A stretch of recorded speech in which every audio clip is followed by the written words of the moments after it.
इसीलिए रसूलुल्लाह सल्लल्लाहु अलैहि वसल्लम के खलीफे दो हज़रत सैयदना उमर फ़ारूक़ आज़म रज़ियल्लाहु ताला अन्हु फरमाया करते थे, मन अनफ़क़ दिरहमन अला क़रात मौलदिन नबी, जिसने नबी की मीलाद पढ़ाने पर एक दिरहम खर्च किया। दिरहम ऐसे समझ लो एक रुपया। जिसने नबी की मिलाद पढ़ाने पर एक दिरहम यानी एक रुपया खर्च किया, फ़क़द अहयल इस्लामा, तो उसने इस्लाम को जिंदा कर दिया। सुभान अल्लाह। लेकिन आज लोग जलसे में नहीं आते। यही वजह है कि जवानी गुजर जाती और उन्हें अपने दीन के बारे में कोई मालूमात नहीं हो पाती, न अपने इस्लाम की तारीख का पता चलता। एक जगह जलसे में पूछा कि हम और आपके प्यारे नबी कहाँ पैदा हुए, तो एक आदमी बोला शरीफ, वो कहे अजमेर शरीफ में। हमने कहा अजमेर याद है। यही पता नहीं कि अल्लाह ने हमारे पैगंबर को कहाँ पैदा किया, हम किसकी उम्मत में। ऐ लोगों, दीनी महफिलों में आया करो। रसूलुल्लाह सल्लल्लाहु अलैहि वसल्लम एक रात मस्जिद नबवी में तशरीफ़ ले गए। रात में तो देखा कि मस्जिद नबवी में दो ग्रुप में लोग बैठे हैं। एक ग्रुप में नमाज अदा कर रहे हैं, नफली नमाजें पढ़ रहे हैं, और दूसरे ग्रुप में दीन की बातें हो रही हैं। तो हुजूर सल्लल्लाहु अलैहि वसल्लम किस ग्रुप में गए? दीन की बातें जिस महफिल में हो रही थी उसमें गए, बैठ गए और फरमाया, इन्नी बुइस्तु फीकुम मुअल्लिमा, मैं भी तुम्हारे बीच में दीन सिखाने वाला बनाकर भेजा गया हूँ। पता चला ये महफिलें मेरे पैगंबर को बहुत पसंद हैं, जिनमें दीन की बातें हों। इसीलिए हदीस पाक में अन अब्दुल्लाह इब्न अब्बास क़ाला क़ाला रसूलुल्लाह सल्लल्लाहु अलैहि वसल्लम, हज़रत इब्न अब्बास रज़ियल्लाहु ताला अन्हु रवायत करते हैं कि अल्लाह के रसूल ने इरशाद फरमाया, तदारसुल इल्मी साअतम मिनल लैल, कि रात में 1 घंटा दीन की बातों का सुनना सुनाना, खैरुम मिन इहयाइहा, बेहतर है पूरी रात जाग कर इबादत करने से। पूरी रात जाग कर इबादत करने से, रात में कोई 1 घंटा दीन की बातों को सुन ले, कर ले, तो सरकार फरमाते हैं उसको अल्लाह ज़्यादा सवाब अता फरमाएगा। इसलिए लोगों, जब ऐसे जलसे हुआ करें तो आया करो और अपनी नींद को अल्लाह के रसूल के नाम पर कुर्बान कर दो।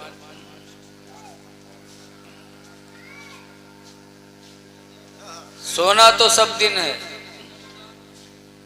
किसी कहने वाले ने कहा है, जागना है जाग लो अफलाक के साए तले, और हश्र तक सोना पड़ेगा खाक के साए तले। जाग लो।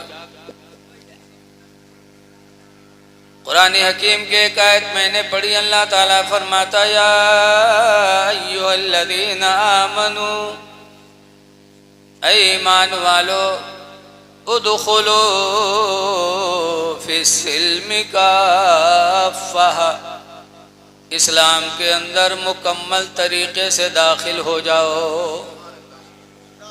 मुकम्मल तरीके से। ईमान लाने के बाद तुम्हारी नमाजें न छूटें, रोजे न छूटे, माल की ज़कात न छूटे। अल्लाह तौफीक दे तो हज बैतुल्लाह भी न छूटे। चेहरों पे दाढ़ियां रखा लो, अच्छी बोलियां बोल लो, इस्लाम के अंदर मुकम्मल तौर से दाखिल हो जाओ। आज कहते हैं कि हम मुसलमान हैं और चेहरे पे दाढ़ी नहीं, कहते हैं हम मुसलमान हैं वो पाक नहीं है, हम मुसलमान हैं लेकिन नमाज नहीं पढ़ पाते। तब काहे के मुसलमान हो गए तुम? है? वो तो वैसे है जैसे लीलवा गोदावे वाले के पास एक आदमी लीलवा गोदावेगा, लीलवा जाना था, बहुत से लोग हाथे पर गोदाए रहा थे कि नहीं, कोई भी हो। तो एक आदमी लीलवा गोदावे वाले के पास गवा, कहे भैया हमरे पीठी पे यहाँ शेर बनाए दो। तो अपन मशीन लगाए, बिजली में हो के बाद जब सुई गड़ोई, लीलवा शुरू करे लिए शेर बनावे के लिए, जब सुई लगाया गड़वाया तो उसको दर्द हुई तो चीखा, अरे बहुत दर्द हो रही, क्या बना रहे? कहा शेर की पूंछ बना रहा हूं। कहा पूंछ ना बनाओ, बगैर पूंछ के शेर बना दो, बहुत से शेर ढूंढा भी तो रहा था, बहुत तकलीफ हो रही है। तो उसने कहा ठीक है पूंछ नहीं बनाऊंगा। फिर शुरू किया, जब फिर सुई गड़ोया तो फिर चीखा, कहा अरे अब क्या बना रहे? कहा शेर की आंख बना रहा हूं। कह रहे आंख न बनाओ, बहुत दर्द होते, बहुत से शेर अंधो तो रहा थे, कनवा शेर बनाए थे। तो उसने कहा भाई ठीक है कनवा शेर बना देंगे। फिर जब सुई गड़ोया और फिर जब उसे तकलीफ हुई तब चीखा, कह रहे भाई आप क्या बना रहे हो?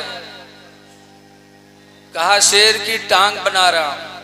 कह रहे टांग न बनाओ, बहुत तकलीफ है, तो बगैर टांग के शेर बना दो, बहुत से शेर लुलवा भी तो होते, लेंगड़ो होते, बगैर टांग के शेर बनाओ, बहुत तकलीफ हो रही। फिर उसने सुई गड़ोया, जब फिर तकलीफ हुई तब फिर चीखा, कहा अरे भाई अब क्या बना रहे? कहा शेर का पेट बना रहा हूं। कहा बगैर पेट के शेर बना दो यार, बहुत तकलीफ होती, बगैर पेट के शेर बनाओ। तो वो कहा यार अल्लाह दुनिया में ऐसा कौन शेर है, कौन शेर बना दूं, न जिसकी पूंछ हो, न टांग हो, न पेट हो, न आंख हो, न कान हो, हम कौन सा शेर बना दें? यही हाल हम मुसलमानों का है कि सीना तान कर कहते हैं हम मुसलमान हैं और मुसलमान की पहचान चेहरे पे है ही नहीं। हम मुसलमान हैं पाको साफ नहीं रहते, हम मुसलमान हैं नमाजों की हमें ख्याल नहीं। काहे के मुसलमान भाई? ऐ ईमान वालों, इस्लाम के अंदर मुकम्मल तौर पे दाखिल हो जाओ। आला हजरत फाजिल बरेलवी रहमतुल्लाह अलैह की बारगाह में गुजराती आया गुजरात से, और उसने कहा हजरत कारोबार नहीं चलता, कोई वजीफा बता दीजिए। वजीफा पूछने गुजरात से आया बरेली, और चेहरे पे दाढ़ी नहीं थी उसकी। तो आला हजरत इमाम अहले सुन्नत ने फरमाया कि दाढ़ी रखाना वाजिब है और वजीफा पढ़ना मुस्तहब है। वाजिब को जब अदा नहीं करोगे तो अल्लाह मुस्तहब को कब कबूल करेगा? पहले फराइज अदा करो, वाजिब अदा करो, फिर मुस्तहब की तरफ कदम उठाओ तो अल्लाह तुम्हारे मुस्तहिबात को भी कबूल करेगा। पहले दाढ़ी रखाओ जो वाजिब है, वजीफा बाद में सुनो। आला हजरत ने कोई वजीफा नहीं बताया, वापस कर दिया, चला गया वो गुजराती मुसलमान। ये क्या हो रहा है भाई? ये कोई शादी वादी? ठीक है, ठीक, कोई बात नहीं, दुनिया है, कोई अपना करता है, कोई अपना कर रहा है, हमसे कोई मतलब नहीं। वापस चला गया। कुछ दिनों के बाद जब वो गुजराती मुसलमान के चेहरे पे दाढ़ी सज गई, तब वो फिर बरेली आया, आला हजरत की बारगाह में हाजिर हुआ। तब आला हजरत देखे तो मुस्कुराने लगे और मुस्कुरा के फरमाते हैं, हाँ हाँ, अब तुमने वाजिब को पूरा कर लिया है, अब तुम्हारे मुस्तहब को भी खुदा कबूल करेगा। फिर आला हजरत ने वजीफा बताया, वो गुजराती गया और वजीफा पढ़ा, अल्लाह ताला ने उसे माला माल बना दिया। तो आला हजरत के दम भरने वालों, क्या आला हजरत हमसे खुश होंगे जब हमारे चेहरे पे दाढ़ी नहीं होगी? ऐ लोगों, चेहरों पे दाढ़ियां सजा लो, इसलिए कि बताया गया है कि दाढ़ी कब्र में रोशनी का सहारा है। वो अंधेरी कोठरी जहां दहशत ही दहशत, तारीकी ही तारीकी, उस कब्र में अगर रोशनी का सहारा है तो दाढ़ी है दाढ़ी। इसलिए मुसलमानों, दाढ़ियां रखा लो, लेकिन दाढ़ी न रखा करके इस्लाम को छुपाना चाहते बहुत से लोग, ताकि हम कहूँ जय तो कोई जान न पावे कि अब्दुल रहमान हो कि सीताराम, कि जान न पावे, दोनों मिले रही। वो तो हिजड़ा वाला मामला, जैसे हिजड़वा कहूँ मर्दन में मिल जाता, कहूँ औरतन में मिल जाता। अरे तुमको अल्लाह ने मुसलमान बनाया है, फख्र से अपने आप को मुसलमान बना के रखो।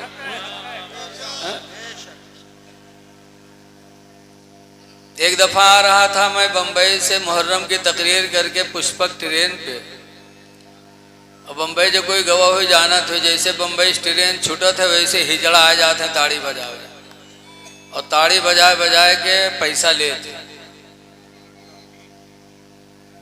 जिसमें मैं बैठा था उसमें सब नौजवान बैठे थे। हिजड़ा आया, सबके ताड़ी बजा बजाए गाल पकड़ पकड़ और पैसा वसूले ला, सबसे ली पैसा, और हमसे नहीं बोला।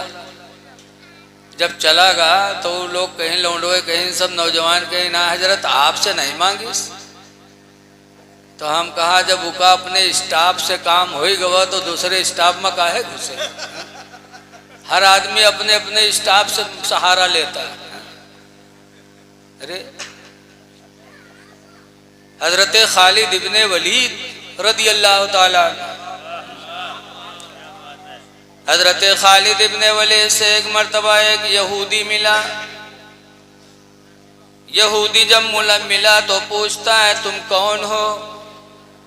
तो खालिद इब्ने वलीद ने अपना नाम नहीं बताया, बल्कि खालिद इब्ने वलीद ने यही कहा, अल्हम्दुलिल्लाह मैं मुसलमान हूँ।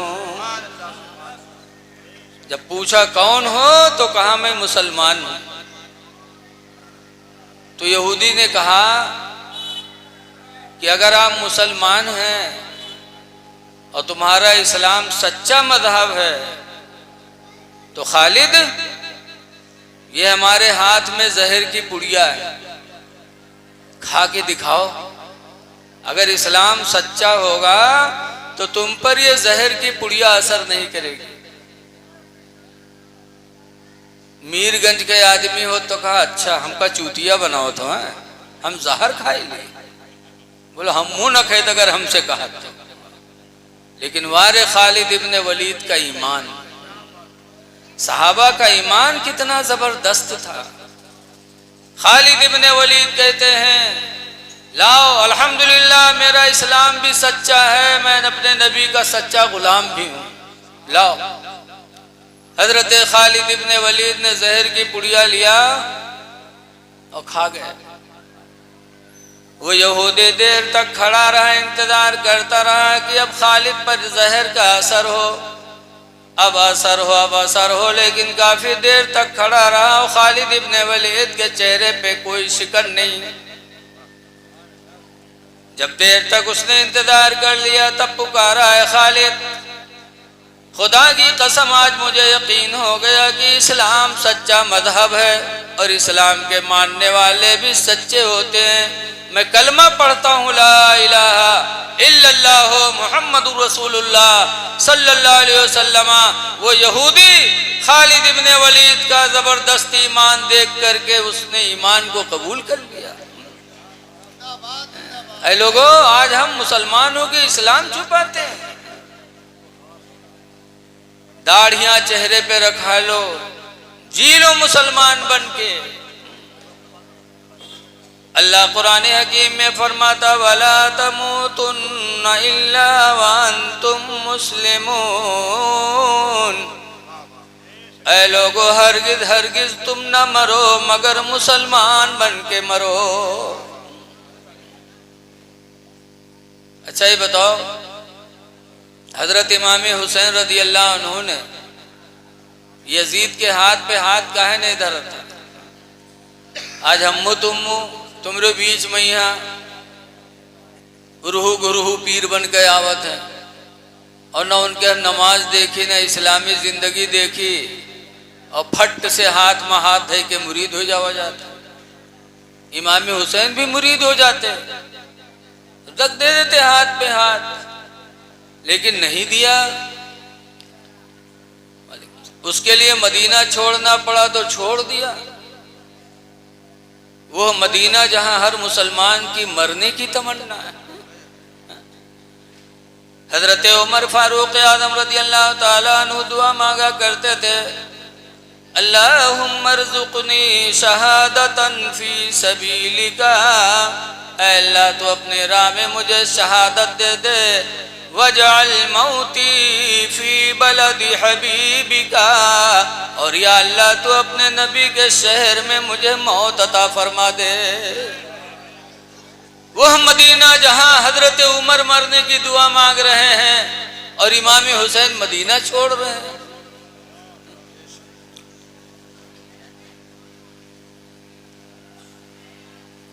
हजरत उमर से पूछा गया कि आप मक्का में मरने की दुआ नहीं मांगे?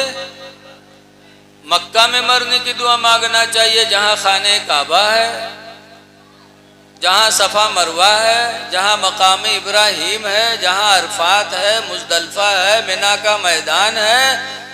आपको तो मक्का में मरने की दुआ मांगना चाहिए, लेकिन आप मदीने में मरने की दुआ मांग रहे हैं।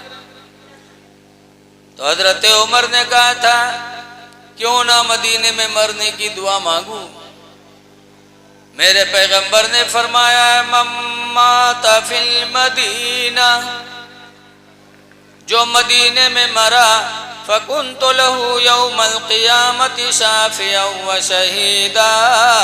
तो क़यामत के दिन में उसकी शफ़ाअत भी करूँगा और उसके ईमान की गवाही भी दूंगा। इसलिए मदीने में मरने की दुआ मांग रहे हैं हजरत उमर कि ताकि क़यामत के दिन नबी की शफ़ाअत नसीब हो जाए। और आजकल के कुछ बदनसीब नासमझ नबी की शफ़ाअत का इनकार करते हैं कि नबी शफ़ाअत नहीं करेंगे, और हजरत उमर नबी की शफ़ाअत को लेने के लिए मदीने में मरने की दुआ मांग रहे हैं। कितने बदनसीब हैं वो लोग। आला हजरत फरमाते हैं कि तैबा में मर के ठंडे चले जाओ आंखें बंद। सुभान अल्लाह, सुभान अल्लाह। तैबा मदीना को कहते हैं। तैबा में मर के ठंडे चले जाओ आंखें बंद, और सीधी सड़क ये शहर शफाअत नगर सुभान अल्लाह, सुभान अल्लाह, सुभान। मदीने में मरने की दुआ उमर ने मांगी थी, मक्का में मरने की दुआ नहीं मांगी थी। लेकिन आज इमाम हुसैन मदीना छोड़ रहे हैं, यजीद के हाथ पे हाथ नहीं दे रहे हैं। क्यों? इसलिए कि रसूलुल्लाह सल्लल्लाहु अलैहि वसल्लम की उम्मत में मुसलमानों में सबसे पहले दाढ़ी बनवाने वाला यजीद था। सबसे पहले चेहरे से दाढ़ी यजीद ने बनवाई थी, नमाजों को छोड़ा था, शराब पीने लगा था, तो ऐसे के हाथ पे हाथ देना मेरे इमाम ने गवारा न किया। मदीना छोड़ा, मक्का छोड़ा और कूफा में जाकर अपनी जान भी खुदा की राह में दे दी। है लोगों, जरा सोचो कि आज हम या हुसैन का नारा लगाते हैं, हमारे चेहरे पे दाढ़ी नहीं है, हम नमाज नहीं पढ़ते, तो क्या हुसैन हमसे खुश हो सकते हैं? यजीद भी मुसलमान था लेकिन बदअमल हो गया था, तो इमाम हुसैन ने हाथ पे हाथ नहीं दिया, सब कुछ गवारा कर दिया। इससे पता चला कि मुरीद होने से पहले पीर को देखो कि पीर है कैसा। बुलबुल हिंद हुजूर मुफ्ती रजब अली अलैहि रहमत व रिजवान नानपारवी कहा करते थे कि पानी पियो छान के और पीर करो जान के। जानो कि पीर कैसा है। जब वो खुद दीनदार नहीं होगा तो आपको दीनदार कैसे बनाएगा? सही बात है, बेशक। कैसे कैसे पीर आते रहते हैं, खाना खाई है सामने, लेटी है सामने, सोई है सामने, हगी है सामने, और जब नमाज पढ़े कोई तो कहे मियाँ नहीं पढ़ी तो मुँह पढ़ ली थी। ऐसे ऐसे बदमाश पीर घूमा करते हैं, उनके हाथों में हाथ न देना। ऐसे पीर हैं लुटेरे, लेकिन आज भी इस दुनिया में अल्लाह वाले मौजूद हैं। बिलग्राम शरीफ की सरजमीन पर हजरत सैयद अवैस मुस्तफ़ा हैं। हमारे बहरेज के एक मौलाना मदरसा चलाते हैं, गए थे हजरत से दुआ करवाने, और जब दुआ करवाया, दुआ हजरत ने किया, उसके बाद मौलाना निकारिन जेब से 500 के कड़े कड़े 4 ठोर नोट के बाद हजरत के दे लगे। तो और कोनो पीर हो तो और दुआ दे ताकि और कड़ा नोट निकलिया हो। लेकिन हुजूर सैयद अवैस मुस्तफ़ा कहते हैं मौलाना पैसा जेब में रखो और मदरसे का चंदा मत खाया करो। हजरत ने बरजस्ता इसे फरमाया, मोमिन वही है जो हक बोले। कहा मौलाना पैसा जेब में रखो, मदरसे की रकम मत खाया करो, और मौलाना खावा करत रहा है। मौलाना का बयान है कि जब हजरत ने कहा तो मेरे पैर के नीचे से ज़मीन निकल गई कि इनको कैसे पता चला। इसका मतलब कि अल्लाह ने इनको अपना महबूब बंदा बनाया है, वली कामिल है, जब भी इनकी निगाह हमारे दिलों पे। इसलिए कि हदीस पाक में इत्तक़ू फरासतल मोमिन, मोमिन की फरासत से डरा करो, लिअन्नहु यंज़ुरु बिनूरिल्लाह, इसलिए कि जो मोमिन होता है वो नूर इलाही से देखा करता है, देखा करता है। दिल्ली में एक मज़ार है हुजूर महबूब इलाही निज़ामुद्दीन औलिया की। ये उस जमाने की बात है जब हजरत दिल्ली में बाहयात थे। पानीपत से कुछ कलंदर लोग आए, हजरत की जियारत के लिए चले। पानीपत से पैदल का ज़माना था, चले। पानीपत से जो उन खाना पीना लेके चले रहे हैं सब रस्तम खत्म होएगा, पैसे भी नहीं बचे और भूख सख्ती की तारी हुई। इतनी भूख लगी कि कलंदरों ने जाना आप कुछ नहीं खाएंगे तो जान चली जाएगी, और कुछ नहीं। तो देखा कि एक मरा हुआ बैल पड़ा था। पहुंचे वही में के गोश्त निकाल के और आग से भूजी न खाई, जबकि मुर्दार का खाना हराम है। बोलो खाना हराम है कि नहीं हराम? अल्लाह फरमाता हुर्रिमा अलैकुमुल मैततु, तो तुम पर मुर्दा हराम कर दिया गया। मुर्दार का खाना जायज नहीं इस्लाम में, लेकिन जान बचाने के लिए खाया। आए चलते चलते जब दिल्ली पहुंचे, महबूब इलाही की बारगाह में बताया हम पानीपत से आए हैं आपसे मिलने के लिए। तो हजरत ने अपने खादिम से कहा कि ये पानीपत के मेहमान हैं, इनको खाना खिलाओ। जब खाना ले जाके रखा तो पानीपत के कलंदरों ने ठुकरा दिया, कहा हटा ये खाना, इतना लंबा सफर करके पैदल आया यही खाना खाने के लिए। तो बेचारा खादिम था, उठा लाया, फिर हजरत के पास गया, कहता है कि हजरत वो तो नाराज हो रहे हैं, कहते हैं यही खाना खाने के लिए इतनी दूर से आया। हजरत ने फरमाया अच्छा जाओ, मेहमान है उससे अच्छा बना के दे। गए, अच्छा बना के लेके गए, रखा, फिर वही पानीपत के कलंदर कहते हैं क्या मजाक मेरा उड़ाया जा रहा है, यही खाना खाने के लिए इतना लंबा सफर करके आया हूं, हटा। फिर बेचारा उठा लिस तक आवा, हजरत से कहा था हजरत अब भी नाराज हो रहे हैं, कह रहे हैं यही खाना खाने के लिए पानीपत से आए हैं। हजरत ने फरमाया कोई बात नहीं, मेहमान है उससे और अच्छा बना के दे दो। अल्लाह वालों को गुस्सा नहीं आता है। फिर खाना अच्छा बनाया, फिर लेके गए, फिर पानीपत के कलंदरों ने ठुकरा दिया। तब फिर वो आया, कहने लगा हजरत इतना अच्छा बना के लेके गए, फिर भी ठुकरा दिया। तब हजरत फरमाते हैं जाके पानीपत के कलंदरों से कह दो कि मुर्दार बैल का गोश्त खा लिया, वो अच्छा लगा, और ये खाना साफ सुथरा उनको अच्छा नहीं लग रहा है। जाके कह दो कि मुर्दार बैल का गोश्त अच्छा लगा और ये खाना तुम्हें अच्छा नहीं लग रहा है। और उस जमाने में या कोई मोबाइल थोड़ा रहा है कि कोई फोन कह के बताए दीस रहा है, ना कोई इंटरनेट चलत रहा है। जब पानीपत के कलंदरों से जाके कहा तो पानीपत के कलंदरों की आंखें खुल गई। अरे दिल्ली से कई मंजिल दूरी पर हम लोगों ने मुर्दार बैल का गोश्त खाया और महबूब इलाही को बताया भी नहीं। दिल्ली की सरजमीन पर बैठकर इनको सारी चीजों का इल्म कैसे हो गया।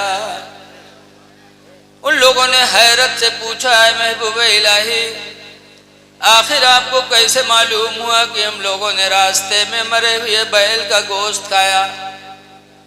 तब महबूब इलाही ने कहा था सुनो, मेरे पैगंबर ने फरमाया अल मोमिनो यंजरो बिनूरिल्लाह, जो मोमिन होता है वो नूर इलाही से देखा करता है।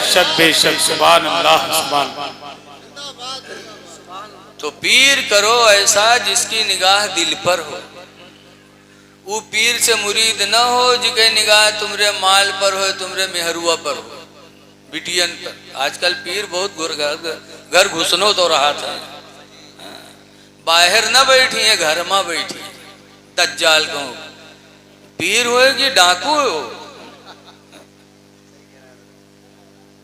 मेहरुओं में बैठते हैं।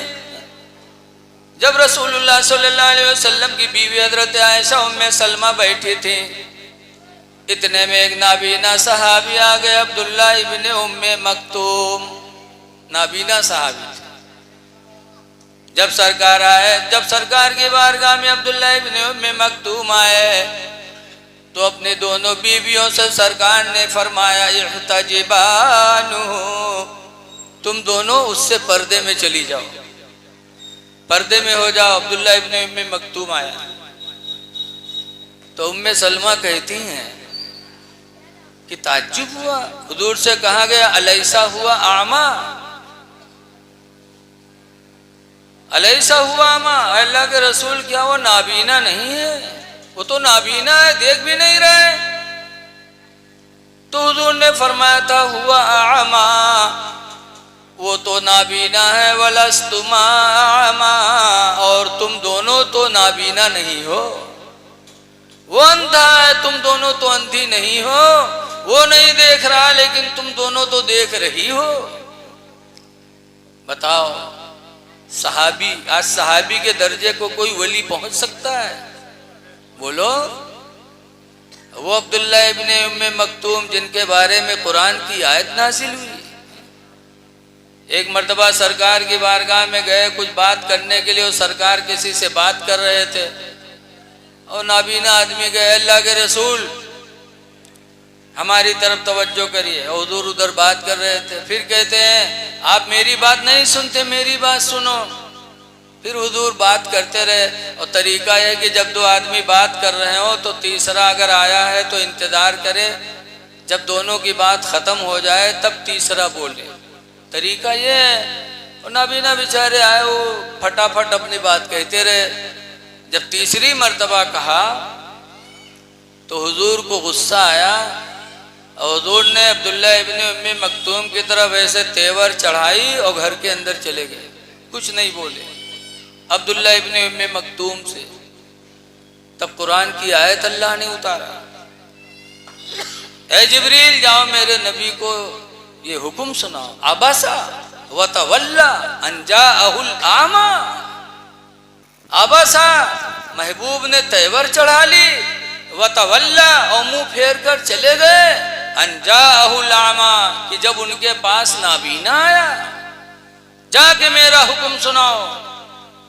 तब हुजूर वापस आए और अब्दुल्ला इब्ने उम्मे मक्तूम को सीने से लगा लिया। अब बताओ कितने बड़े सहाबी हैं जिनके बारे में अल्लाह ने फौरन कुरान की आयत नाजिल फरमाई। वो आए तो सरकार ने अपनी बीवियों से कहा अंदर चले जाओ। अभी जो नावत है गांव गांव पीर घूमत हैं, अल्लाह जाने कौन घाट कर पानी पिए हुए, और ये मेहरवन में घुस के बैठा था। अब आजकल आदमी इतना बड़ा दय्यूस हो गया कि वो अपने पीर से माँ बहन बेटियों को छुपाता नहीं है। ऐसा आदमी दय्यूस है और दय्यूस की बख्शिश नहीं होगी।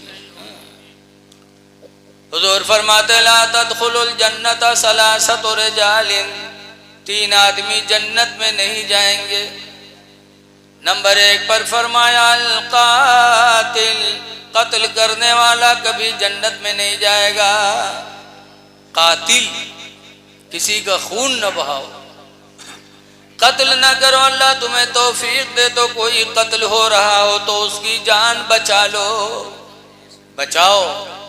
अल्लाह कुरान में फरमाता मन आया, जिसने कोई एक जान बचा लिया, फकन्नमा अहयन्नास जमीआ, तो उसने एक नहीं, अल्लाह फरमाता उसने तो एक जमात की जान बचा लिया।